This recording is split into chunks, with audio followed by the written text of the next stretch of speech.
तो फ्रेंड्स, आज हम अपनी इस वीडियो में आपको उत्तर प्रदेश समीक्षा अधिकारी प्रीलिम्स परीक्षा 2014 के बारे में बताएंगे, जो इम्पॉर्टेंट है क्योंकि प्रीवियस ईयर क्वेश्चन पेपर से भी पूछा जाता है, नया सवाल आता है और हमें ये पता चलता है कि कैसे क्वेश्चन पेपर आ रहा है, कैसे क्या उसका नियम है, कैसे इस समय दिया जा रहा है, तो उसके बारे में जानने की कोशिश करते हैं। तो चलिए शुरू करते हैं अपनी इस वीडियो को। तो सबसे पहला क्वेश्चन जो हमारा है, गोपथ ब्राह्मण पूछा गया है कि गोपथ ब्राह्मण किससे संबंधित है। गोपथ ब्राह्मण जो है किससे संबंधित है, तो उसमें है पहला आपका यजुर्वेद, दूसरा सामवेद, तीसरा अथर्ववेद और चौथा है ऋग्वेद। आपको बताना है कौन सा सही है, तो आप जल्दी जल्दी करने की कोशिश कीजिएगा, उसके बाद हम एक एक को डिटेल में बताते चलेंगे। तो गोपथ ब्राह्मण जो हमारा रिलेटेड है वो है अथर्ववेद से।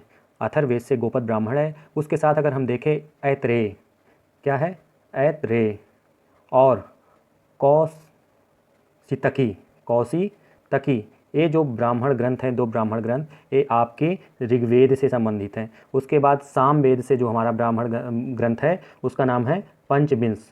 बार बार परीक्षा में पूछा जाता है कि ये ब्राह्मण ग्रंथ किससे संबंधित है, सुमेलित करने को दे सकते हैं। उसके बाद आपका है शतपथ ब्राह्मण ग्रंथ जो है वो आपका संबंधित है, आपका इससे संबंधित है यजुर्वेद से। आपका शतपथ ब्राह्मण ग्रंथ यजुर्वेद से है। तो मैंने आपको चारों के बारे में डिटेल में बता दिया है। तो गोपथ ब्राह्मण जो आपका संबंधित है वो आपके अथर्ववेद से संबंधित है। अगला क्वेश्चन देखते हैं हम। दूसरा क्वेश्चन है नयनार कौन थे। दूसरा क्वेश्चन आपका है नयनार कौन थे। तो नयनार वैष्णव धर्म अनुयायी थे कि शैव धर्म अनुयायी थे कि शाक्त कि सूर्योपासक। तो जो नयनार थे वो आपके शैव धर्म के अनुयायी थे। नयनार कौन थे, शैव धर्म के अनुयायी थे। वैष्णव धर्म के अनुयायी को हम जानते हैं अलवार कहा जाता है। क्या कहा जाता है, अलवार कहा जाता है। शाक्त कौन है, जो शक्ति, जो देवियों से संबंधित थे, जैसे दुर्गा देवी, इनके जो उपासक होते थे या काली देवी, उनको शाक्त कहा जाता था।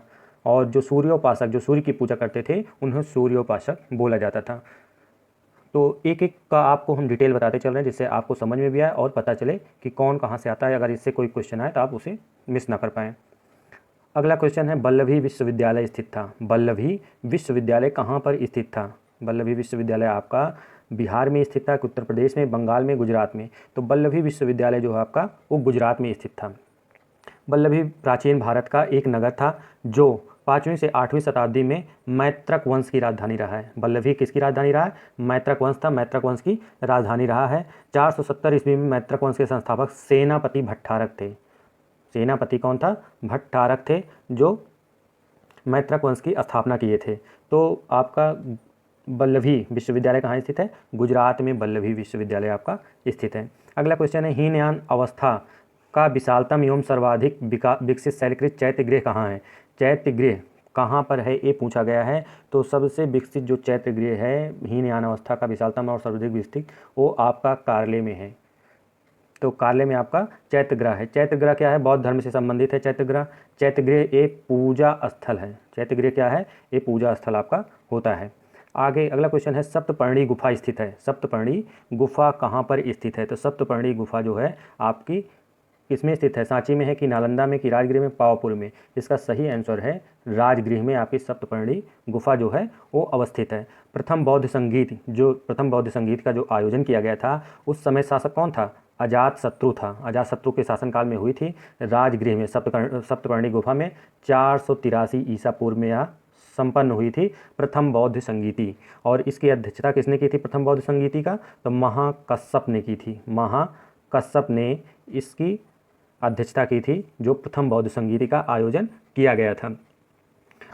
अगला क्वेश्चन देखते हैं। अगला क्वेश्चन आपका है छठा, द्वार समुद्र किस राजवंश की राजधानी है। द्वार समुद्र किस राजवंश की राजधानी है, गंग की है कि काकतीय की है कि होयसल की है कि कदम की है। तो जो द्वार समुद्र है आपके वो होयसल की राजधानी है। वर्तमान नाम में इसका क्या है, वर्तमान में हालेविड इसका नाम है, हालेविड। और ये कहाँ पर आपका स्थित है, हालेविड जो है एक कर्नाटक में स्थित है। वनवासी कदम की राजधानी थी, ठीक है, राजधानी। और जो आपका है काकतीय वंश का संस्थापक कौन था, काकतीय वंश का भीमा था। काकतीय वंश का संस्थापक भीमा प्रथम था। और इसकी राजधानी क्या थी, अमकोंड थी। इसकी राजधानी अमकोंड थी। आगे चल देखते हैं, महाभारत मूलतः किस रूप में जानी जाती थी। महाभारत मूलतः किस रूप में जानी जाती थी। तो महाभारत का जो नाम था उज्जैन संहिता, महाभारत का नाम क्या था? जय संहिता के नाम से जाना जाता था। इसकी रचना किसने की थी महाभारत की? तो महाभारत की रचना जो है वेद व्यास जी ने की थी। इसमें पहले 8800 श्लोक थे, बाद में इसका बढ़ा 24,000 श्लोक हो गए, फिर धीरे धीरे बढ़कर इसमें 1,00,000 श्लोक हो गए। महाभारत जो है 18 पर्वों में विभक्त है। किसमें? 18 पर्वों में महाभारत विभक्त है। 18 पर्व जैसे हमारे में अध्याय होते हैं पुस्तक में, उसी तरह महाभारत में क्या है? 18 पर्व, पहला पर्व, दूसरा पर्व, तीसरा पर्व, चौथा पर्व, इसी तरह से टोटल कितने पर्व हैं? 18 पर्व महाभारत में उल्लेख किया गया है। अगला प्रश्न है, किस अभिलेख से ज्ञात होता है कि स्कंदगुप्त ने हूणों को पराजित किया? तो हमें किस स्तंभ से पता चलता है? भीतरी स्तंभ से पता चलता है कि इलाहाबाद स्तंभ से, मंदसौर की उदयगिरी अभिलेख से?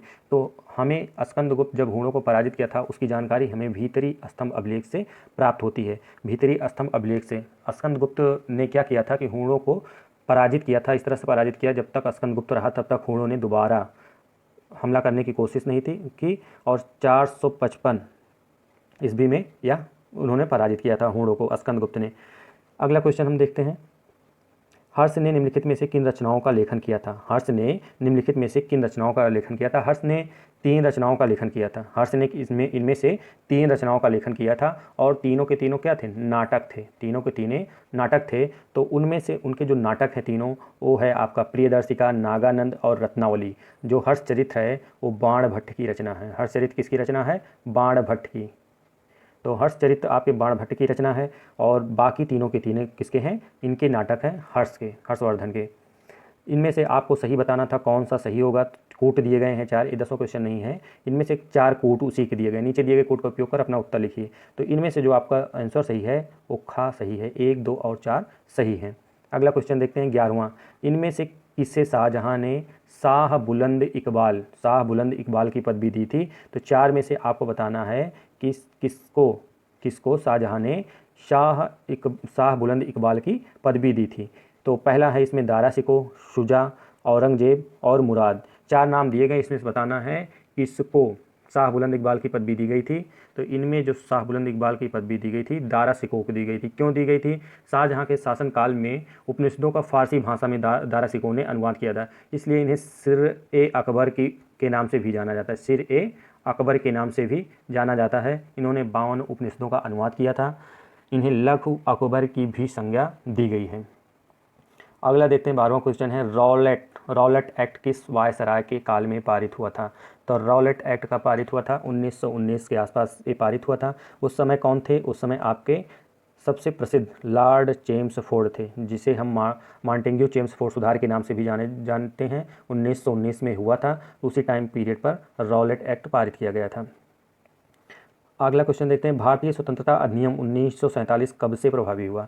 तो भारतीय स्वतंत्रता अधिनियम 1947 कब से प्रभावित हुआ था? इनमें से आपको बताना है सही उत्तर।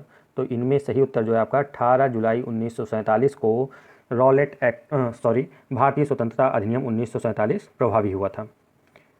अगला क्वेश्चन है, ब्रिटिश वस्तुओं के बहिष्कार को राष्ट्रीय नीति के रूप में अपनाया गया था। जो ब्रिटिश वस्तुओं था उनका बहिष्कार कब किया गया था? कौन सा ऐसा आंदोलन चलाया गया था जिसके दौरान ब्रिटिश वस्तुओं का बहिष्कार किया गया था? तो वो कब चलाया गया था? 1899 में, 1901, 1903, 1905। आपको याद होगा कि जब बंगाल का विभाजन हुआ था, जिसे बंग भंग आंदोलन भी कहा जाता है, तो वो विभाजन किया गया था 1905 में। 1905 में विभाजन किया गया था। उसी दौरान एक आंदोलन चलाया गया था जिसे हम स्वदेशी आंदोलन के नाम से भी जानते हैं। स्वदेशी आंदोलन के दौरान ही ब्रिटिश वस्तुओं के बहिष्कार का योजना क्या चलाई गई थी, उसे लागू किया गया था कि ब्रिटिश वस्तुएं जो हैं उनका जनता जो है बहिष्कार करेगी।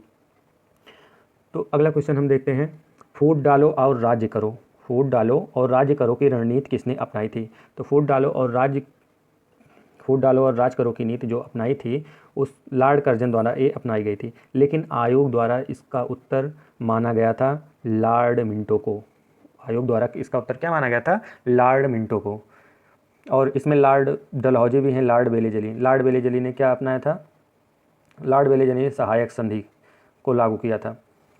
गदर पार्टी का मुख्यालय कहाँ है? गदर पार्टी का मुख्यालय कहाँ पर था? तो गदर पार्टी का मुख्यालय सैन फ्रांसिस्को में था। इससे गदर पार्टी से आपके लाला हरदयाल भी जुड़े थे। और एक नाम और आता है, लाला हरदयाल के अलावा एक नाम और प्रसिद्ध है, सोहन सिंह भाकना, जो Hindustan Association of the Pacific Coast नामक संस्था की इन्होंने स्थापना की थी। ये नाम भी लोकप्रिय है। अगला क्वेश्चन देखते हैं, इनमें से कौन उग्रवाद के उल्लेखनीय नेताओं में से नहीं था। मतलब उग्रवादी नेता में से कौन नहीं था? तो इनमें से आपको पता ही होगा कि गोपाल कृष्ण गोखले, बिपिन चंद्र पाल, लोकमान्य तिलक, लाला लाजपत राय, इनमें से एक जो हैं वो उग्र राष्ट्रवाद से नहीं थे, वो शांतप्रिय नेता थे। वो आपके थे गोपाल कृष्ण गोखले, क्योंकि बिपिन चंद्र पाल, लोकमान्य तिलक, लाला लाजपत राय ये उग्रवादी थे, जिन्हें हम लाल बाल पाल के नाम से भी जानते हैं। लाल बाल और पाल के नाम से भी इनको हम जानते हैं। एक नाम और था अरविंद घोष। अरविंद घोष भी क्या थे? अरविंद घोष ये उग्रवादी नेता भी थे। अगला क्वेश्चन देखते हैं, इनमें से किसे द ग्रैंड ओल्ड मैन के नाम से जाना जाता है? तो द ग्रैंड ओल्ड मैन के नाम से किसको जाना जाता है? अब्दुल गफ्फार खान को, कि डब्ल्यू.सी. बनर्जी को, दादा भाई नौरोजी को, मोतीलाल नेहरू को? तो द ग्रैंड ओल्ड मैन के नाम से हम जानते हैं कि दादा भाई नौरोजी को जाना जाता है। इन्होंने धन के बहिर्गमन सिद्धांत को सबसे पहले प्रतिपादन किया था और कई चीज़ें इन्होंने लागू की थी। अगला क्वेश्चन है, इनमें से कौन भारतीय संविधान सभा का अध्यक्ष था? कौन भारतीय संविधान सभा का अध्यक्ष था? तो हमें पता है कि भारतीय संविधान सभा के अध्यक्ष कौन थे? राजेंद्र प्रसाद जी से। प्रथम अस्थायी अध्यक्ष ये थे। प्रथम अस्थायी अध्यक्ष कौन था? अस्थायी अध्यक्ष जो थे वो सच्चिदानंद सिन्हा थे। अगला क्वेश्चन है, स्वतंत्रता का नवगृहित तिरंगा पहली बार कब लहराया गया था? स्वतंत्रता का नवगृहित तिरंगा पहली बार कब लहराया गया था? तो इनमें से आपको एक जवाब बताना, क्योंकि सभी आसपास के हैं। 31 दिसंबर 1928, 31 दिसंबर 1929, 31 दिसंबर 1930 और 31 दिसंबर 1931। तो इसमें जो आपका सही आंसर होगा 31 दिसंबर 1929 खा वाला आपका सही है।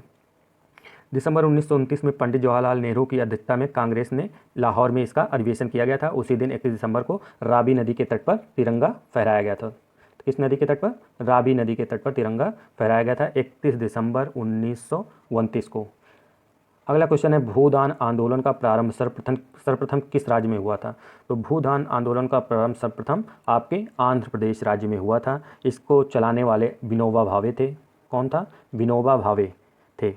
और इसके तहत कई उन्होंने जो भूमिहीन कृषक थे उनको देने के लिए योजना चलाई गई थी। भूमिहीन जो व्यक्ति थे तो उनके लिए योजना चलाई गई थी। तो सबसे पहले जमींदार रामचंद्र ने अपनी 100 एकड़ भूमि का दान दिया था। उसी के बाद इस योजना ने जोर पकड़ा और इनका लक्ष्य था कि लगभग 50 मिलियन एकड़ भूमि को भूमिहीनों के लिए प्राप्त किया जाए और उनमें बांटा जाए। अगला जो क्वेश्चन है, शुष्कता दशा संदर्भित है। शुष्कता कौन सी ऐसी दशा को संदर्भित करता है? 4 ऑप्शन में से आपको बताना है। इनमें निम्न ताप को शुष्कता संबंधित होती है, निम्न आर्द्रता से, उच्च वाष्पन से, कि अति उच्च ताप से। तो जब शुष्कता हम जानते हैं कि जब आर्द्रता बिल्कुल नहीं रहती या कम आर्द्रता रहती है तो वो दशा क्या होती है? शुष्क होती है। तो इसमें से आपका विकल्प बी जो है निम्न आर्द्रता से संबंधित है। तो शुष्कता दशा किसको दिखाता है? निम्न आर्द्रता वाले क्षेत्र को दिखाता है। अगला क्वेश्चन है, क्षेत्रफल के हिसाब से विश्व का दूसरा बृहत्तम महाद्वीप कौन सा है? क्षेत्रफल के हिसाब से विश्व का दूसरा बृहत्तम महाद्वीप कौन सा है? तो हमें पता है कि एशिया जो है सबसे बड़ा महाद्वीप है। तो पहला तो होगा नहीं, दक्षिण अमेरिका, उत्तरी अमेरिका, अफ्रीका। फिर उसके बाद हमें पता है कि अफ्रीका आता है। कौन आता है? अफ्रीका। तो इसका मतलब विश्व का दूसरा बृहत्तम महाद्वीप कौन सा है? अफ्रीका है। लेकिन हम साथ ही साथ इनका क्रम जान लेते हैं, कौन पहले दूसरे पे है। तो एशिया आपका पहले नंबर पर आता है, उसके बाद है अफ्रीका दूसरे नंबर पर आता है, फिर तीसरे नंबर पर आपका उत्तरी अमेरिका, फिर चौथे पे आपका कौन है? दक्षिणी अमेरिका, फिर अंटार्कटिका है आपका 5वें नंबर पर, यूरोप आपका 6वें नंबर पर और 7वें नंबर पर आपका कौन सा है? ऑस्ट्रेलिया महाद्वीप आपका 7वें नंबर पर आता है। अगला क्वेश्चन देखते हैं, 24 क्वेश्चन नंबर, कौन सी नदी उड़ीसा में अपना डेल्टा बनाती है? कौन सी नदी उड़ीसा में अपना डेल्टा बनाती है? तो हम जानते हैं कि उड़ीसा में गोदावरी नदी तो जाती नहीं, नर्मदा भी नहीं, ताप्ती भी नहीं। तो मतलब उड़ीसा में जो है महानदी अपना डेल्टा बनाती है। महानदी का उद्गम स्थल कहाँ है? सिहावा पहाड़ी। महानदी का उद्गम स्थल जो है वो सिहावा पहाड़ी से महानदी आपकी निकलती है। अगर हम गोदावरी की बात करें तो कहाँ से निकलती है? त्र्यंबक। कहाँ से निकलती है? त्र्यंबक पहाड़ी से निकलती है। त्र्यंबक पहाड़ी कहाँ है? महाराष्ट्र में है। और नर्मदा नदी का उद्गम स्थल देखें तो अमरकंटक से निकलती है। और ताप्ती का देखें तो मुल्ताई पहाड़ी से निकलती है। बैतूल जिला मध्य प्रदेश से मुल्ताई पहाड़ी से आपकी ताप्ती नदी निकलती है। तो पूछा जाता है कि उद्गम स्थल भी पूछा जाता है तो आपको याद रहना चाहिए कहाँ से कौन सी नदी निकलती है। अगला क्वेश्चन देखते हैं, बेतवा नदी किस नदी में मिलती है? तो इसको तो सबको पता होगा कि बेतवा नदी किस में मिलती है, किस नदी में जाके मिलती है? तो गंगा से मिलती है, यमुना से, ब्रह्मपुत्र से, सोन से। तो हमें पता है कि बेतवा नदी जो मिलती है किससे मिलती है? यमुना नदी से बेतवा नदी मिलती है। इसका उद्गम स्थल कहाँ पर है? विंध्य पर्वत से होता है। बेतवा नदी का उद्गम स्थल जो है विंध्य पर्वत से निकलती है, 480 किलोमीटर ये जाकर हमीरपुर उत्तर प्रदेश के पास मिलती है। हमीरपुर के जगह पर ये मिलती है। किससे मिलते हैं? यमुना नदी से जाकर ये मिलती है। यमुना की अन्य सहायक नदियाँ केन और चंबल भी हैं। केन और चंबल भी हैं। तो यमुना का उद्गम स्थल बंदरपुर श्रेणी से यमुनोत्री हिमानी से निकलती है यमुना नदी। और उसके बाद गंगा का आपको पता है गोमुख से या गंगोत्री हिमानी से, ब्रह्मपुत्र मानसरोवर झील के निकट चेमायंगडुंग ग्लेशियर से, और सोन नदी जो निकलती है वो आपकी अमरकंटक पहाड़ी से भी निकलती है। अगला क्वेश्चन देखते हैं, भारत के कितने राज्य समुद्र के किनारे पर हैं? तो भारत के कितने राज्य समुद्र के किनारे पर, हमें पता होना चाहिए कौन कौन से राज्य समुद्र के किनारे पर हैं, एक क्रम से हमको पता होना चाहिए। तो जैसे कि पता है कि इसका जो सही आंसर है वो 9 है, दूसरा खा वाला विकल्प, कि भारत के जो राज्य समुद्र के किनारे पर स्थित हैं 9 टोटल राज्य हैं। उनमें से अगर हम बात करें तो गुजरात, महाराष्ट्र, गोवा, कर्नाटक, केरल, तमिलनाडु, आंध्र प्रदेश, उड़ीसा और पश्चिम बंगाल है। और सबसे लंबी समुद्री तट की सीमा अगर बात करें तो वो आपके गुजरात राज्य की है। गुजरात राज्य सबसे ज़्यादा लंबी समुद्री तट रेखा वाला राज्य है। अगला क्वेश्चन है, भारत में सबसे अधिक उपजाऊ मृदा कौन सी है? भारत में सबसे अधिक उपजाऊ मृदा कौन सी है? तो सबसे उपजाऊ मृदा जो होती है भारत में वो जलोढ़ मृदा है। ऑप्शन सी, इसमें ऑप्शन गा जो है आपका सही है। तो लाल मृदा के बारे में जान लेते हैं। लाल मृदा भारत में दूसरी सबसे बड़ी पाई जाने वाली मृदा है। सबसे ज़्यादा कौन पाई जाती है? जलोढ़ मृदा। नंबर तीसरे पे कौन है? नंबर तीसरे पे काली मृदा। चूनेदार मृदा काफ़ी पीछे है, इससे मतलब नहीं। तो पहले पे हमारी जलोढ़ मृदा कितने क्षेत्रफल पाई जाती है? लगभग 43.4% क्षेत्र पर ये पाई जाती है। उसके बाद जो आपकी काली मृदा है, काली मृदा का जो पाई जाती है 16.6% क्षेत्रफल पर, और ये जो आपकी लाल मृदा है 18.6% पर पाई जाती है।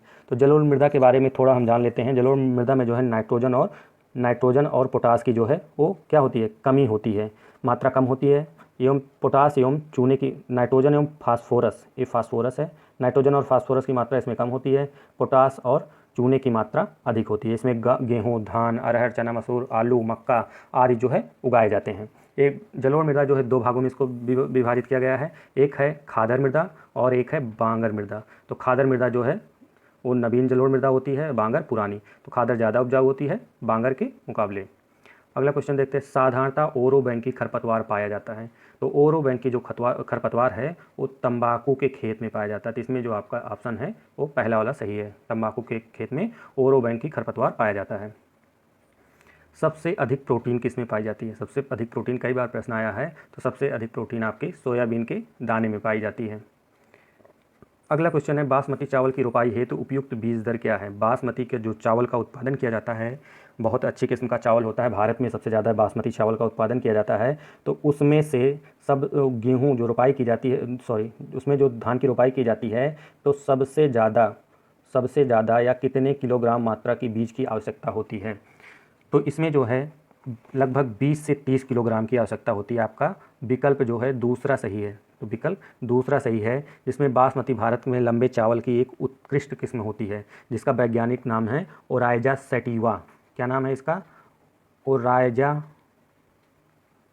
सैटिवा इसका वैज्ञानिक नाम होता है। सबसे बड़ा भारत इसका उत्पादक और निर्यातक दोनों है। अगला क्वेश्चन देते हैं, मुद्रा के अवमूल्यन का परिणाम क्या है? मुद्रा का अवमूल्यन मतलब मुद्रा की वैल्यू को गिरा देना। तो मुद्रा की वैल्यू जब गिर जाएगी तो हम किसी देश से अगर सामान को मंगाते हैं, आयात करते हैं, तो उसको क्या होगा? ज़्यादा रुपए देना पड़ेगा। ज़्यादा रुपए देना पड़ेगा तो हम उस सामान को नहीं मंगाएंगे। तो इससे क्या होती है? मुद्रा का अवमूल्यन करने पर क्या होता है? मुद्रा के अवमूल्यन करने पर देश का जो है आयात घट जाता है और निर्यात बढ़ जाता है। तो इसमें ऑप्शन कौन सही है? देश में निर्यातों का बढ़ना और आयातों का घटना, ये विकल्प आपका सही है। अगला है, ह्यूमस का उदाहरण है। ह्यूमस किसका उदाहरण है? ह्यूमस एक प्रकार का पदार्थ होता है आपका, जो मिट्टी में सड़े गले पत्तियों के रूप में पाया जाता है। सड़े गले पत्ती से बनता है ह्यूमस। तो ये जैविक कोलाइट का उदाहरण है। जैविक कोलाइट का ह्यूमस आपका उदाहरण है। तो विकल्प आपका ग सही है इसमें।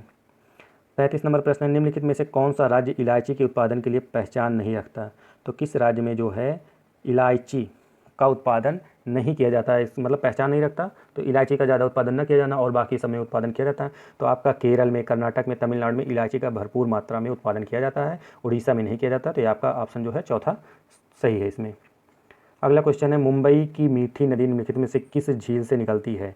जो मुंबई की मीठी नदी है वो आपकी पोई झील में से निकलती है। किसमें से? पोई झील। बाकी तुलसी झील भी मीठी झील है, बिहार झील भी मीठी झील है और पोई झील भी मीठी झील है। तो ये तीनों झीलें जो हैं आपकी मुंबई में ही स्थित हैं। मुंबई में स्थित हैं और मीठे पानी की झील है। अगला है भारत में कोयले का सर्वाधिक उत्पादन किस राज्य में होता है। तो भारत का कोयले का सर्वाधिक उत्पादन जो विकल्प दिया गया है, अगर विकल्प के हिसाब से देखें तो उड़ीसा जो है इसमें सही ऑप्शन है। लेकिन अगर हम वर्तमान का डाटा देखें तो सबसे नंबर 1 पे कोयले का उत्पादन में छत्तीसगढ़ नंबर 1 पर है। छत्तीसगढ़ नंबर 1 पर, नंबर 2 पर आपका झारखंड है, नंबर 3 पर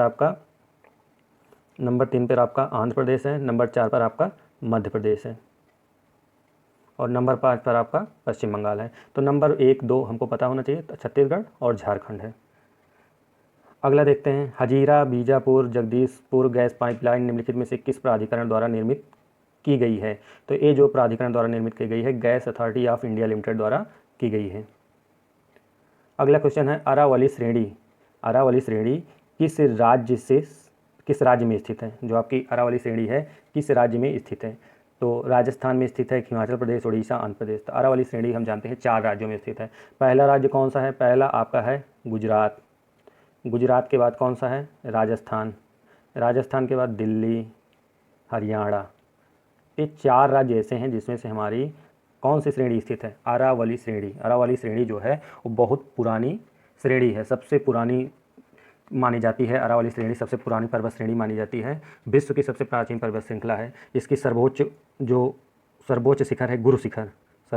सबसे ऊंची चोटी कौन सी है, गुरु शिखर है, जिसकी ऊंचाई अगर हम देखें तो 1722 मीटर। गुरु शिखर सबसे ऊंची चोटी है और इसकी ऊंचाई 1722 मीटर है। अगला क्वेश्चन है, निम्नलिखित में से किस महाद्वीप में उष्णकटिबंधीय पर्णपाती वनों का विस्तार अधिक है। किस महाद्वीप में पर्णपाती वन, ऐसा वन जो एक मौसम में अपनी पत्तियां सारी गिरा देते हैं और उसमें नई नई कोपलें आती हैं, ठंडी के बाद अपनी सारी पत्तियां गिरा देते हैं ठंडी में, और गर्मी आते आते बसंत ऋतु में नई नई कोपलें आ जाती है। तो कौन सा महाद्वीप है जिसमें उष्णकटिबंधीय पर्णपाती वनों का सर्वाधिक विस्तार है। तो एशिया महाद्वीप में उष्णकटिबंधीय पर्णपाती वनों का सर्वाधिक विस्तार पाया जाता है। अगला है, सारगासो समुद्र की विशिष्टता है। सारगासो समुद्र की विशिष्टता है। तो इसमें पूछा गया सारगासो आखिर है क्या, विशिष्टता तो है लेकिन है क्या। अति ठंडा पानी है सारगासो, की अति गर्म पानी है, अत्यधिक लवणीय पानी, विशिष्ट समुद्री वनस्पति है। तो सारगासो जो होता है वो विशिष्ट समुद्रीय वनस्पति होती है। सारगासो विशिष्ट समुद्रीय वनस्पति होती है। ये महासागरों में जहाँ पर गर्म और ठंडी जलधाराएँ मिलती हैं, वहाँ पर जहाँ पर गर्म और ठंडी जलधाराएँ मिलती है तो एक फॉग बनता है, कोहरे के रूप में बनता है। वहाँ पर एक प्लैंक्टन जो है वो पाए जाते हैं, जो मछलियाँ खाती हैं, जो वनस्पति टाइप में होती है। इसको मछलियाँ बहुत ज़्यादा खाती हैं और जहाँ पर ये होता है वहाँ पर मछलियाँ भरपूर मात्रा में पाई जाती हैं। तो मछली उत्पादन केंद्र के रूप में भी जाना जाता है जहाँ पर ऐसी दशाएँ बनती हैं। अगला क्वेश्चन है, मैक्सिको सबसे बड़ा उत्पादक किसका है। मैक्सिको इनमें से सबसे बड़ा उत्पादक किसका है। सोने का, तांबे का, जस्ता, चांदी। कई बार इसको सुमेलित करने में भी आया है, तो मैक्सिको जो है सबसे बड़ा उत्पादक किसका है, चांदी का सबसे बड़ा उत्पादक है। अगला क्वेश्चन है, निम्नलिखित में से कौन सा नगर सुपीरियर झील पर स्थित है। तो सुपीरियर झील हम जानते हैं कि सबसे बड़ी मीठे पानी की झील है। कहाँ पर है, कनाडा और उत्तरी अमेरिका के बीच में है। इस पर अगर सुपीरियर झील पर स्थित शहर पूछ रहा है, नगर पूछ रहा है, तो वो डुलूथ नगर है। कौन सा नगर है, डुलूथ नगर है। अगला 42 नंबर क्वेश्चन है कि भारत के निम्नलिखित राज्यों में से एक नारियल का सबसे बड़ा उत्पादक है। तो सबसे बड़ा नारियल उत्पादक कौन सा आपका राज्य है। केरल, कर्नाटक, आंध्र प्रदेश, तमिलनाडु। इनमें से कौन सबसे बड़ा उत्पादक राज्य है, तो आपको बताना है। तो इसमें से जो सबसे बड़ा उत्पादक राज्य है किसका, नारियल का, तो सबसे बड़ा उत्पादक राज्य आपका नारियल का तमिलनाडु है। उत्पादन तो सभी करते हैं, तीनों का अगर प्रतिशत देखा जाए तो लगभग 85% ये क्या करते हैं, 85% नारियल का उत्पादन करते हैं। लेकिन अगर सबसे ज़्यादा इनमें देखा जाएगा तो आंध्र प्रदेश का है। अगला जो आपका क्वेश्चन है, नवीनतम रिपोर्ट के अनुसार भारत विश्व में इस्पात उत्पादन में किस स्थान पर है। नवीनतम जो रिपोर्ट है, एक उस समय का क्वेश्चन है 2014 का, लेकिन नवीनतम रिपोर्ट अगर हम अभी की बात करें 2018-19 की, तो उसमें मैं भारत का स्थान बताऊंगा। लेकिन इस क्वेश्चन के अनुसार भी मैं भारत का स्थान बताऊंगा कि कौन सा है भारत का स्थान। तो चौथा है कि तीसरा है कि दूसरा है कि पहला है। तो इस क्वेश्चन के हिसाब से अगर हम देखें, जब ये क्वेश्चन पूछा गया था तब पूछा गया था इसमें भारत का कौन सा स्थान है, तो भारत का स्थान जो है आपका इसमें दूसरा था। दूसरा उस समय था, अब पहले था, अब है, लेकिन उस समय जो है उसका स्थान भारत का तीसरा था। तो इसमें आंसर जो है तीसरा सही है, लेकिन अब भारत का स्थान दूसरा है। कौन सा है? सेकंड नंबर पर भारत इस्पात उत्पादन में। अब दूसरे स्थान पर है, पहले तीसरे स्थान पे था। तो सबसे नंबर 1 पर कौन सा है? चीन है। नंबर दूसरे पे आपका इस समय भारत है। नंबर तीसरे पे जापान, क्योंकि इसमें जापान को पीछे छोड़कर आगे हुआ था। और नंबर 4 पे यूएसए है, संयुक्त राज्य अमेरिका। अगला क्वेश्चन देखते हैं। 2011 की जनगणना में उत्तर प्रदेश के इस जिले में साक्षरता दर उच्चतम थी। तो उच्चतम किस में थी? उच्चतम अगर देखा जाए तो सबसे अधिक जो साक्षरता दर थी उत्तर प्रदेश में, वो इस क्वेश्चन के हिसाब से, क्योंकि विकल्प इसमें वही दिया गया, तो कानपुर नंबर 1 पर है। लेकिन आयोग ने इसका उत्तर क्या माना था? गाजियाबाद माना था। आयोग ने इसका उत्तर गाजियाबाद माना है। तो अगर सबसे ज़्यादा साक्षरता वाला देखें प्रतिशत के हिसाब से, तो आपका गौतम बुद्ध नगर है। कौन सा? गौतम बुद्ध नगर वर्तमान में 2011 की जनगणना के अनुसार। अगला क्वेश्चन है, भारत में जनसंख्या घनत्व क्या हो रहा है? निरंतर बढ़ रहा है कि लगभग स्थिर रहा है, कुछ कम हुआ है, पहले बढ़ा और फिर 1991 पश्चात घटा? इसमें जो है निरंतर बढ़ रहा है, क्योंकि 1911 से 21 के दौरान ये माइनस में गया था, लेकिन उसके बाद फिर ये निरंतर जो जनसंख्या घनत्व है भारत का प्रति वर्ग किलोमीटर, वो बढ़ रहा है। वर्तमान में 2011 की जनगणना के अनुसार 382 व्यक्ति प्रति वर्ग किलोमीटर निवास करते हैं। 382 व्यक्ति प्रति वर्ग किलोमीटर। अगला क्वेश्चन देखते हैं। निम्नलिखित में से कौन सा एक दशक भारतीय नियोजन के इतिहास में रोजगार विहीन वृद्धि का दशक कहलाने योग्य है? नियोजन के इतिहास में रोजगार विहीन वृद्धि का दशक जो आपका है 2005 से 15, इसमें जो सही आंसर है 2005 से 15।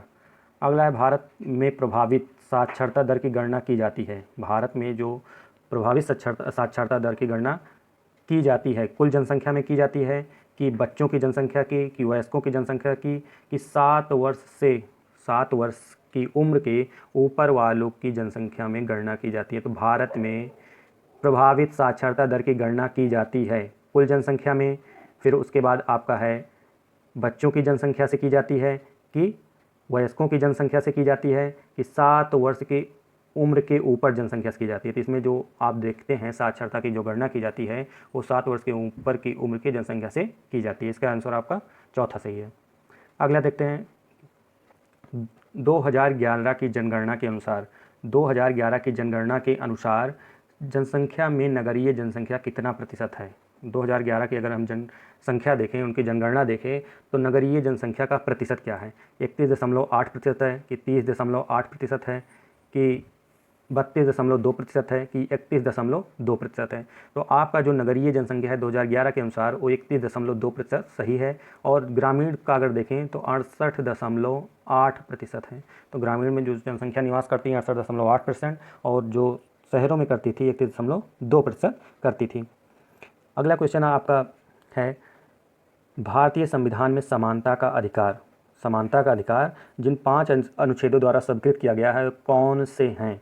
इसको इसके पहले मैंने एक वीडियो बनाया था संविधान से संबंधित, जो आपका था संविधान की प्रमुख विशेषताएं, तो उसमें मैंने बताया था, तो आपको पता होना चाहिए। अनुच्छेद 13, 17, 14 से 18, 15 से 19। तो इसमें से एक ऑप्शन और आपका है अनुच्छेद 16 से 20। इसका जो सही आंसर आपका होगा वो होगा 14 से 18 में समानता का अधिकार का उल्लेख किया गया है, संविधान में समानता का अधिकार। क्योंकि अनुच्छेद 14 में आप देखेंगे तो विधि के समक्ष समता शब्द का उल्लेख किया गया है। 15 में देखेंगे धर्म, मूल, वंश, जाति, लिंग, जन्मस्थान के आधार पर विभेद किया गया है। 16 में लोक नियोजन विषयों के अवसर की समानता दी गई है। और 17 में अस्पृश्यता का अंत, और 18 में उपाधियों के अंत के बारे में उल्लेख किया गया है। अगला क्वेश्चन देखते हैं 50 नंबर। भारत के संविधान निर्माताओं ने मौलिक अधिकारों की अवधारणा को उधार लिया था। मौलिक अधिकार आपका कहाँ से लिया गया था? तो मौलिक अधिकार जो लिया गया था आपके यूएसए के संविधान से लिया गया था। मौलिक अधिकार यूएसए के संविधान से लिया गया था। और आयरलैंड के संविधान से नीति निर्देशक तत्व, तो सोवियत संघ के संविधान से आपका लिया गया था मौलिक कर्तव्य, और कनाडा के संविधान से राज्यपाल। तो इन सब चीज़ों का उल्लेख किया गया है। अगला देखते हैं, निम्नलिखित में से कौन सा एक राज्य का नीति निर्देशक सिद्धांत संविधान के बाद में जोड़ा गया है? संविधान के बाद में कौन सा नीति निर्देशक सिद्धांत जोड़ा गया है? तो इसमें आपके 4 ऑप्शन दिए गए हैं। पहला है ग्राम पंचायतों का संगठन, गोवध निषेध, मुफ्त कानूनी सलाह, समान नागरिक संहिता। तो ग्राम पंचायत का उल्लेख आपका अनुच्छेद 40, और मुफ्त कानूनी सलाह जो है आपका दिया गया है 39 का में या 39A में, और समान नागरिक संहिता 44 में। इन चीज़ों का उल्लेख किया गया है। तो मुफ्त कानूनी सलाह को बाद में जोड़ा गया है। तो फ्रेंड्स हमारे इस वीडियो में बस इतना ही। आगे के वीडियो में इसके आगे का क्वेश्चन बताएंगे। आप हमारे इस वीडियो को ज़्यादा से ज़्यादा शेयर करें और लाइक करें। धन्यवाद फ्रेंड्स।